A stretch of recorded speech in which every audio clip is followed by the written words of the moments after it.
नमस्कार दर्शकों, खबरों की खबर का सच कार्यक्रम में आप सभी का एक बार फिर से स्वागत है। आज के कार्यक्रम में हम देश भर में मनाए गए त्योहार रक्षा बंधन के बारे में चर्चा करेंगे और साथ ही जानेंगे कि क्या रक्षा बंधन मनाने से भाई की उम्र बढ़ती है और क्या भाई बहन की हर परिस्थिति में रक्षा कर सकता है। रक्षा बंधन प्रति वर्ष श्रावण मास की पूर्णिमा को मनाया जाता है। इस दिन बहनें अपने भाई की आरती उतारती है, माथे पर कुमकुम का तिलक, चावल और हल्दी लगाती है, कलाई पर राखी यानी कोई सजीला धागा या मौली बांधती है। बहन भाई के अच्छे स्वास्थ्य और लंबे जीवन की कामना करती है और भाई बहन को उसकी रक्षा करने का वचन देता है। भाई बहन एक दूसरे को मिठाई खिलाकर मुंह मीठा करते हैं। फिर भाई अपनी हैसियत अनुसार बहन को कुछ रुपए या कोई तोहफा भेंट में देता है। आपको बता दें कि रक्षा बंधन का ये त्योहार पौराणिक कथाओं पर आधारित है। इसका हमारे मूल सदग्रंथों गीता जी,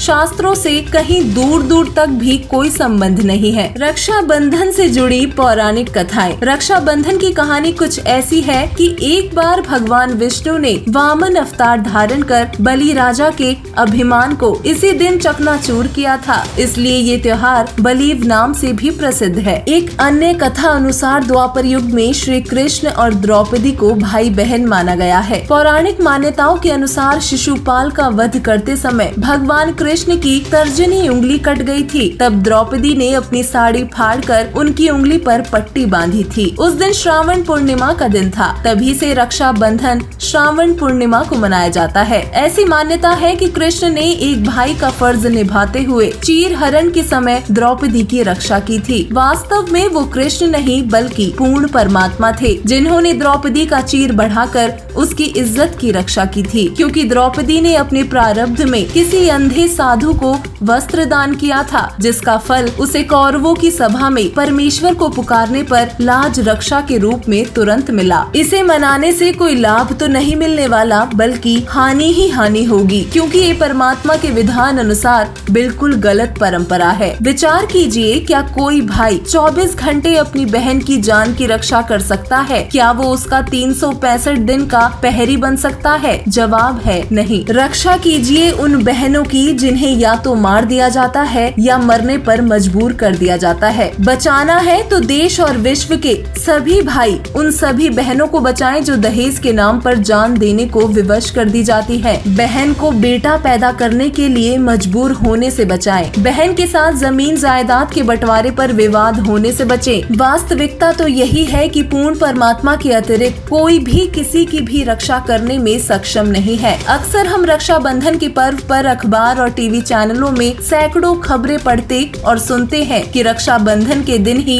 भाई की जगह उसकी अर्थी घर पर पहुंची। एक अन्य घटना में बहन से राखी बंधवाकर अपने घर को लौट रहे भाई की सड़क हादसे में मौत हो गई। इस वर्ष भी ऐसा ही एक मामला एमपी के मंदसौर से सामने आया है, जिसमें राखी बांधने आई बहन के ऊपर छत गिरने से उसकी उसी समय दर्दनाक मौत हो गई। तथा एक अन्य घटना बिहार की है, जहां पूर्वी चंपारण में 2 बहनों के लिए ये रक्षा बंधन आखिरी त्योहार साबित हुआ। यदि राखी बांधने से बहन की रक्षा होती तो रक्षा बंधन के दिन बहनों की दर्दनाक मौत ना होती। ये तो केवल एक उदाहरण है। दोस्तों, रक्षा बंधन का त्योहार मनाने का जिक्र पवित्र चारों वेद और पवित्र श्रीमद् भागवत गीता में कहीं पर भी नहीं मिलता। वास्तव में सबकी रक्षा तो केवल पूर्ण अविनाशी परमात्मा कबीर देव ही कर सकते हैं। परमात्मा कबीर जी अपनी वाणी द्वारा समझाते हैं, पाप पुण्य की बांधी पुटरिया कैसे होवे हल्की, मात पिता परिवार भाई बंधु तेरिया मतलब की,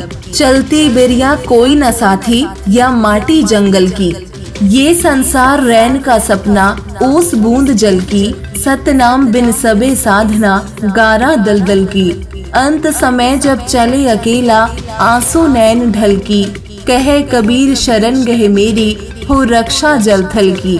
परमात्मा कबीर जी ने बताया है कि हे भोले मानव, परमात्मा का नाम जाप कर तथा शुभ कर्म कर। पता नहीं कल यानी भविष्य में क्या दुर्घटना हो जाएगी, एक पल का भी ज्ञान नहीं है। माता पिता भाई बहन पति पत्नी आदि आदि परिजन अपने अपने मतलब की बातें सोचते हैं। पूर्व जन्मों के कारण परिवार रूप में जुड़े हैं। जिसका समय पूरा हो जाएगा वो तुरंत परिवार छोड़कर चला जाएगा। इस संसार के सर्व प्राणी परमात्मा द्वारा रचित विधान को पूरा करने के निमित्त मात्र बनते हैं। इसलिए सभी लोगों को चाहिए कि पूर्ण संत से नाम दीक्षा लेकर परमेश्वर कबीर साहिब जी के नाम का रक्षा सूत्र बंधवाएं, जिससे आपके और आपके परिवार की जल थल गगन हर एक जगह रक्षा हो सके। हम भाई बहनों को एक दूसरे की सुरक्षा की चिंता और एक दूसरे के साथ प्रेम भाव से अवश्य रहना चाहिए, परंतु इसके लिए मनुष्य को पूजा, तिलक और त्योहार मनाने की कतई आवश्यकता नहीं है। विश्व के सभी भाई बहनों से प्रार्थना है कि कृपया तत्वदर्शी संत रामपाल जी महाराज जी के सत्संग विचार सुनिए और परमात्मा को पहचानिए। उनसे नाम उपदेश लेकर वेदों में वर्णित भक्ति विधि को अपनाएं और अपना जीवन कल्याण करवाएं। आप संत रामपाल जी को ट्विटर, फेसबुक, इंस्टाग्राम पर भी फॉलो कर सकते हैं। धन्यवाद।